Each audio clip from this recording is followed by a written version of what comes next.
Voilà cette empreinte. Au niveau du bas, je vais faire la même chose. Voilà, c'est-à-dire que je vais prendre mon couteau, je vais nettoyer tout de suite le plâtre en excès. Bon, c'est du Snow White, hein. Mais je pense que tout à l'heure, on va pouvoir les démouler sans problème, sans casser.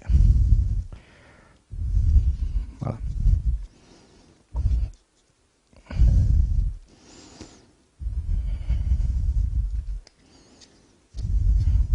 Alors je rappelle, c'est simplement pour des impératifs techniques, hein. C'est pas comme ça qu'on travaille d'habitude, hein.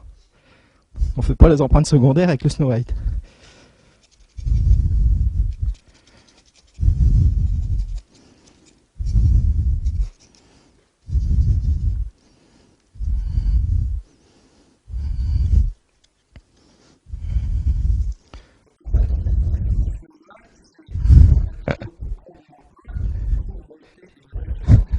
Voilà, c'est ça, hein, simplement. Hein, on le verra tout à l'heure quand on montrera le modèle SUP et le modèle INF sur articulateur, juste avant de faire le montage. Voilà, c'est un plâtre normalement qui prend très très vite, hein.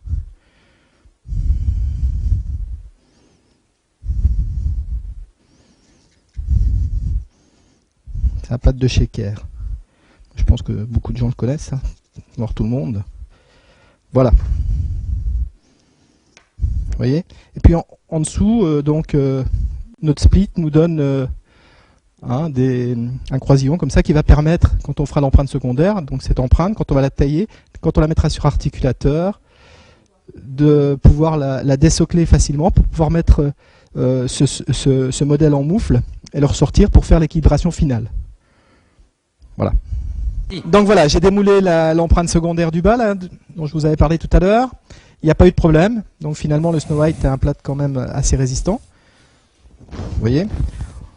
On peut remarquer les fonds de sillon assez profonds, on a à peu près 2-3 mm de profondeur, c'est-à-dire que quand on va faire notre cire ou quand on va faire notre maquette, on va aller jusqu'au fond sans dégager les freins. Hein, les freins on les dégage que pour les porte-empreintes. Pour les maquettes, on va jusqu'au fond. Voilà, c'est le praticien en bouche qui va dégager les freins au moment de l'essayage ou au moment de la finition. Voilà, ça c'est l'empreinte du haut, avec notre empreinte secondaire. Voilà. Maintenant, on va réaliser les bases d'occlusion. Alors, les bases d'occlusion, on a plusieurs solutions. On peut les réaliser complètement en cire, ou on peut les réaliser en résine. Nous, à Nancy, on essaie de réaliser la plupart du temps les bases en résine. Donc, j'utilise la même résine que pour les porte-empreintes. C'est une résine qu'on applique sur le modèle. Vous voyez. Et là, on découpe on découpe les bords justement sans s'éloigner des fonds de sillon vestibulaires et derrière au niveau des limites postérieures. Ensuite, on va réaliser un bourrelet. On va faire un moule. Avec une cuillère, on coule de la cire chaude, de la cire Moïco, dans un moule. Je vous montrerai ça tout à l'heure. Et on réalise un bourrelet d'occlusion qu'on positionne sur cette base en résine. Voilà. Le bourrelet doit être à peu près de 22 mm au vestibulaire. Entre 8 et 6 mm au niveau postérieur et à peu près à 6 mm en avant du tubercule rétromolaire. Non, tu peux nous redire ça 2 secondes très simplement, que voilà. Les gens notent un peu ça, parce que Tubérosite. quand ils reçoivent des porte-empreintes de leur labo, c'est pas toujours le Voilà. cas. Il faut que ça fasse à peu près 22 mm du fond de sillon. Si on n'a pas de surextension, parce que si vous avez 1 cm de surextension, si vous faites 22 mm, souvent le bourrelet il a 2 mm de hauteur. Donc il faut 22 mm normalement du fond du sillon vestibulaire. Hein, et puis en bas, c'est 18 mm. Là c'est un peu plus bas parce que il a été pré-réglé. Donc voilà. On fait la même chose en bas. Et en postérieur, en bas, tu as combien? 6 mm à peu près. 6 mm. Voilà. On ne doit pas dépasser normalement le sommet du tubercule. Les 2 tiers. Oui. Hein, on arrive soit au milieu, soit aux 2 tiers. Voilà. Donc je vais passer la parole maintenant à Jean-Paul. Bien. Eh bien, Je vais écoutez, vous commenter les je vais modèles. maintenant vous faire l'étape des rapports intermaxillaires. Cette étape des rapports intermaxillaires, elle est souvent crainte par les praticiens. Comment? Or, si vous vous souvenez de ce que je vous ai dit ce matin, vous allez oui, voir faut que que ça je va fasse être attention. simple. Ça va être quelque chose d'assez simple, mais il faut être logique. Avant de commencer les rapports intermaxillaires, je voudrais simplement vous faire une citation de mon ami Claude Archien, qui dit toujours que les empreintes, c'est bien, mais la meilleure empreinte, c'est comme les femmes, elle doit toujours être soupçonnée d'infidélité. Je continue. Nous allons faire les rapports intermaxillaires, et nous allons, si possible, essayer de faire des rimes riches. Comment faire? Alors, ne vous inquiétez pas sur la dimension verticale, sur la relation centrée, tout ça, il faut le simplifier, il faut un peu le banaliser.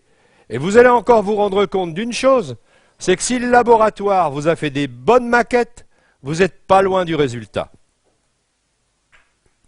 Des bonnes maquettes, c'est quoi? Eh bien c'est ça, c'est ce que vous venez de voir avec Frédéric. C'est des maquettes d'occlusion, encore une fois, qui soient stables, qui soient rigides, et surtout, j'insiste encore, qui soient calibrées, comme pour le PEI. Et ça sera toujours pareil, les plaques bases doivent toujours être calibrées. Des bourrelets qui ne montent pas ni sur les tubérosités, ni sur les tubercules rétromolaires. Et encore une fois, je réenfonce le clou, ce fameux bourrelet mandibulaire qui va du dentalé aux 2/3, moitié 2/3 du tubercule rétromolaire, mais pas au-dessus. Là, le repose-langue. Vous avez le droit de faire aussi des maquettes en cire. Si vous faites des maquettes en cire, les principes sont les mêmes. Calibrés, mais surtout un renfort postérieur, comme vous le voyez ici. Parce que sans renfort postérieur, avec de la cire, ça va godailler, ça va bouger en bouche, on n'est pas sûr. Mais je n'ai rien contre les maquettes en cire. On va maintenant commencer par le réglage de la maquette maxillaire. Et c'est là où le praticien a un grand rôle. Parce que tous les montages au laboratoire, tous les montages de dents, qu'ils soient de Gysi, de Gerber, de Hano ou tout ce que vous voulez, tous les grands noms des montages ont une technique. Mais toutes ces techniques commencent toujours par le montage des dents antéro-supérieures. Et ce montage des dents antéro-supérieures, c'est vous qui donnez au laboratoire la position des futures incisives et canines maxillaires. Donc c'est vous le concepteur, et c'est là que tout peut se jouer, toutes les erreurs possibles et inimaginables. Donc, votre rôle, là, maintenant, il est important. Vous mettez en bouche la maquette d'occlusion maxillaire, et si le bourrelet est bien situé juste en avant de la papille, votre soutien de lèvre, il va être normal. Soyez logique, chez vous, votre papille est rétro-incisive, ben le bourrelet doit être en avant de la papille et pas sur la crête, en haut. Donc, si vous avez bien fait le bourrelet, eh bien, la lèvre, elle sera naturellement soutenue et vous n'aurez pas à passer des heures et des heures à soustraire ou à rajouter de la cire. Ce n'est pas votre travail. Si le prothésiste l'a bien fait, soyons logiques, ça va aller tout seul. Donc, le secteur antérieur de la maquette maxillaire, c'est votre rôle. Ce secteur antérieur, on va le régler d'une manière esthétique et d'une manière phonétique. Esthétique et fonction. Voilà, l'esthétique. L'esthétique, vous connaissez tous, hein. On va se mettre en moyenne, à 1 à 2 mm en dessous du bord libre lorsque le patient est au repos. Faut-il encore que sa lèvre soit naturellement soutenue, sinon tout est faux. On se met à 1 ou 2 mm en dessous du bord libre. Ouais, mais ça, c'est une moyenne. Ça veut dire que si je vous prends tous dans la salle et que je vous mesure la situation des bords libres au repos par rapport à la lèvre, je vais trouver en moyenne 1 à 2 mm. Mais ça varie avec les patients. Ça varie avec quoi? Ça varie selon d'abord l'anatomie de la lèvre. Vous avez des lèvres très fines, un patient qui est drôle comme un jour sans pain, et qui a des lèvres très droites, très filiformes, et qui se marrent jamais, les dents, elles vont être à fleur de lèvre. Si l'anatomie de la lèvre est charnue, pulpeuse, attirante et sexuelle, n'est-ce pas, mesdames, vous verrez carrément toute la centrale. Je pense en particulier à Isabelle Adjani, qui est un exemple particulièrement frappant. Quand vous la voyez au repos, elle découvre pratiquement ses centrales. Donc ce n'est plus 1 à 2 mm, c'est 8 mm. Donc, à vous de regarder l'anatomie de la lèvre de vos patients, et de vous adapter esthétiquement à cette anatomie. Mais en moyenne, c'est 1 à 2 mm. Ça varie également avec l'âge du patient. Un patient âgé aura des dents abrasées, moins visibles qu'un patient jeune. Donc, là aussi, vous allez jouer le réglage du découvrement du bourrelet selon l'âge du patient et donc selon l'anatomie de la lèvre. Mais en moyenne, 1 à 2 mm. Une fois que vous avez réglé la hauteur du bourrelet antérieur d'une manière esthétique, il faut toujours conforter par la fonction. Parce que le patient va être beau, mais est-ce qu'il sera bon? Est-ce que ça va fonctionner correctement? À ce moment-là, vous n'avez pas 36 solutions, c'est la phonation qui va vous aider. Vous faites faire, comme sur cette photo, un F prolongé. Il ne faut pas dire feu ou veu. Quand vous dites feu ou veu, c'est bref. Quand vous faites du vent, je ne sais pas si vous l'entendez, quand vous dites un F traîné, à ce moment-là, on va pouvoir regarder. Et quand on prononce des F, le bord vermillon de la lèvre inférieure vient flirter avec le bord libre de vos incisives maxillaires. Eh bien, vous faites le test, vous le voyez ici, le patient prononce un F, eh bien, on a bien un contact léger entre le vermillon de la lèvre inférieure et le bourrelet. Ça vous conforte dans votre réglage esthétique. Si votre bourrelet rentre trop fort dans la lèvre, c'est que vous êtes trop bas. Si vous avez une grosse béance, c'est que vous êtes trop haut. Et là, il termine son F et il ouvre la bouche. Et vous voyez, je suis à 1 à 2 mm en dessous de la lèvre. J'ai réglé esthétiquement et fonctionnellement mon secteur antérieur. En vous rappelant que si le bourrelet est bien positionné, j'ai très peu de choses à faire. Ensuite, je vais régler le secteur postérieur. Les secteurs postérieurs de la maquette maxillaire. Qu'est-ce que je dois faire? Je dois simplement symétriser mon bourrelet à droite et à gauche pour être parallèle au plan de Camper. Simplement pour pouvoir transférer sur la table de montage de l'articulateur mon modèle maxillaire à partir de ce bourrelet réglé. Donc ne vous enquiquinez pas la vie. À ce stade, il n'est pas question de faire un arc facial. Je vous expliquerai pourquoi tout à l'heure. Il est question tout simplement de faire une symétrie par rapport à Camper pour positionner ce bourrelet sur la table de montage de l'articulateur, elle-même par construction montée selon Camper. Et ainsi, votre plan de Camper réglé sur la maquette maxillaire devient un plan de transfert. Ce que vous pouvez noter, très important, le plan de Camper est un plan de transfert. En aucun cas, le plan de Camper n'est un plan de montage. Le plan de Camper n'est pas le plan de montage des dents. Le plan de Camper, c'est le plan de transfert.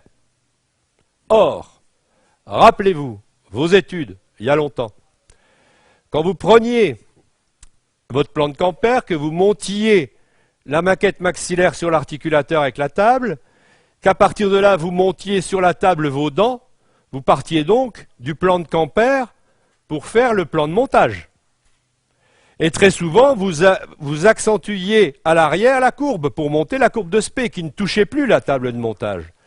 Eh bien, je peux vous dire qu'à ce moment-là, vous faisiez en bas des prisons à langue. Le plan de Camper est souvent trop haut pour le montage des dents. Donc, oubliez Camper pour le montage, mais retenez Camper tout simplement, droit et gauche, parallèle, pour le transfert. C'est tout. Est-ce que c'est clair? Bien. Voilà. Donc, vous voyez, l'opération est excessivement simple. À partir du moment où j'ai repéré à l'avant ma limite antérieure de ma lèvre, de mon bourrelet, eh bien, j'utilise la cuillère de Candelore. Vous la trouvez dans tous les dépôts dentaires, hein, c'est la cuillère de Schrailmakers, et vous symétrisez droite et gauche, vous la chauffez, vous symétrisez. Et ainsi, vous avez tout de suite votre parallélisme avec Camper.